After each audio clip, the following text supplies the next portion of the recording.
Sharma is in fine World Cup form. Beautiful, masterful, spectacular, glorious. 1-1, the first man to get to 250. Rohit Sharma.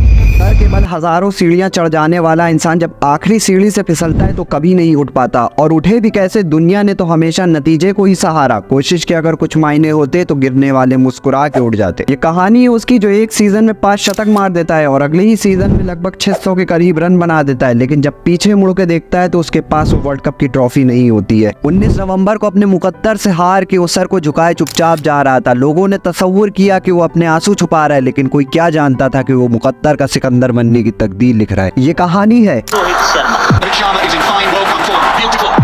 Rohit Sharma की। वही रोहित शर्मा जिसके लिए विराट कोहली ने कहा था, जब मैंने उसे पहली बार बैटिंग करते देखा तो देखता ही रह गया और उसकी बैटिंग का दीवाना बन गया। वही रोहित शर्मा जिसके लिए दुनिया बोलती है कि इसके पास बहुत टाइम है। वही रोहित शर्मा जिसने ओडीआई में 3 दोहरे शतक मारे हैं। क्या किसी की ग्रेटनेस बताने के लिए इतना काफी नहीं है कि उसको कैप्टनसी में MS धोनी, बैटिंग में विराट कोहली और ओपनिंग में सचिन रमेश तेंदुलकर से कंपेयर किया जाता है। और यहाँ तक कि इंडिया के one of the best coach Ravi Shastri ने यह तक के बोल दिया कि रोहित व्हाइट बॉल में रणनीति बनाने में MS धोनी के बराबर है। कैसे रोहित ने 19 नवंबर के विश्व को पी करके 29 जून को अमृत से भारत को सैलाब किया। जीत निश्चित हो तो कायर भी लड़ सकते हैं, बहादुर तो वो कहलाता है जो हार निश्चित हो फिर भी मैदान नहीं छोड़ते। रोहित की इसी वीरता और प्रतिभा के चलते भारत 29 जून को विश्व विजेता बना। 10 नवंबर 2022 मेलबर्न की शर्मनाक हार के बाद कप्तान रोहित हर इल्जाम अपने सर ले लेते हैं और कसम खा लेते हैं कि जैसी बैटिंग आज हुई है फिर दोबारा नहीं होगी। अपने बैटिंग स्टांस इंटेंट को चेंज करके रोहित हर मैच में तेज स्टार्ट देने लगे, बिना पर्सनल माइलस्टोन की चिंता किए, जिस वजह से उन्होंने बहुत से शतक और अर्धशतक का बलिदान दिया।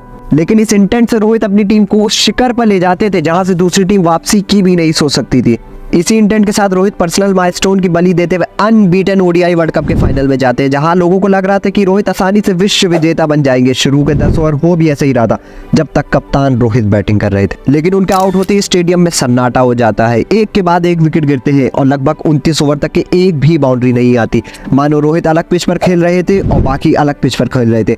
खराब बल्लेबाजी और खराब पिच के चलते भारत ये मैच हार जाता है। 30 नवंबर की काली रात रोहित कई दिन तक नहीं भुला पाते। उन्हें यकीन ही नहीं हो रहा था कि इंडिया फाइनल हार गया है। ऋतिका ने बताया, रोहित को लग रहा था कि उन्होंने एक बुरा सपना देखा है, फाइनल मैच तो अगले दिन है। बहुत मुश्किल से उस हार को पचा करके रोहित द्रविड़ को कॉल करते हैं और फिर से हिम्मत करके भरपूर अंदाज में वर्ल्ड कप में उतरते हैं, जहां वो भारत से सबसे ज्यादा रन बनाते हैं, बल्कि भारत को 29 जून को विश्व विजेता भी बनाते हैं। जो आदमी शादी की अंगूठी, घड़ी, आईपैड, मोबाइल, पासपोर्ट तक भूल जाता था, वो आदमी 29 जून को भारत का झंडा लहराना नहीं भूलता। वो ये नहीं भूलता है कि ऑस्ट्रेलिया ने कैसे उसे 19 नवंबर को बाहर कर दिया था।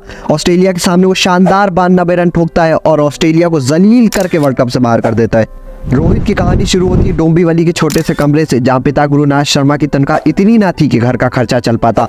वो रोहित को दिल पर पत्थर रख के उसके मुस्तकबिल के लिए अपने से दूर बोरीवली में उसके चाचा के घर भेज देते हैं। गली क्रिकेट में आते ही रोहित का बोरीवली की गलियों में डंका बजने लगता है, जहां बच्चे कप्तान रोहित को पैसे दे करके अपनी टीम में खिलाते थे। वो बच्चे जानते थे कि इस लड़के में बहुत दम है। रोहित का क्रिकेट के प्रति लगाव देख करके चाचा शर्मा उसे अकेडमी ज्वाइन करा देते हैं, जहां वो अंडर 12 कंपटीशन में भाग लेके फाइनल मैच में शानदार बॉलिंग करते हैं, जहां उन्हें दिनेश लाड देख लेते हैं और वो रोहित को इनका स्कूल ज्वाइन करने का ऑफर देते हैं। जब चाचा शर्मा को स्कूल की 275 रुपए फीस का पता चलता है तो वो दिनेश लाड से मना कर देते हैं।